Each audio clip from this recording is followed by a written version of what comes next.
অবশেষে পর্দার সোনামণি। ডিভোর্সি মেয়ের বিয়ের গল্প নিয়ে আসছেন সোনামণি আর হানির নতুন ধারাবাহিক শুভ বিবাহ। মুক্তি পেল প্রথম ঝলক।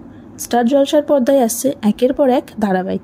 টিআরপির তালিকায় পিছিয়ে পড়া ধারাবাহিকগুলোর বিদায় জানিয়ে চ্যানেল নিয়ে আসছে জনপ্রিয় প্রযোজনা সংস্থার নতুন নতুন ধারাবাহিক, যার মাধ্যমে পর্দায় ফিরেছেন জনপ্রিয় টেলি তারকারা।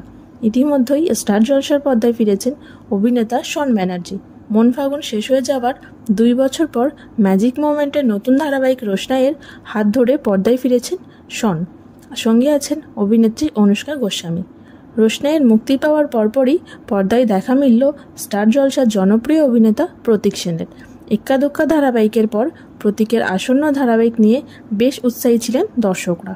তবে অবশেষে সমস্ত জল্পনার অবসান ঘটিয়ে পর্দায় ফিরলেন অভিনেতা। সুরিন্দর ফিল্মের নতুন ধারাবাহিক উড়ানের হাত ধরে একেবারে অন্য রূপে পর্দায় ফিরলেন প্রতীক। অভিনেতার সেই খোকাবাবুর মতো স্টাইল দেখে দারুণ খুশি দর্শকরা। উড়ান ধারাবাহিকের প্রতীকের বিপরীতে অভিনয় করেছেন নবাগতা অভিনেত্রী রত্নপ্রিয়া দাস।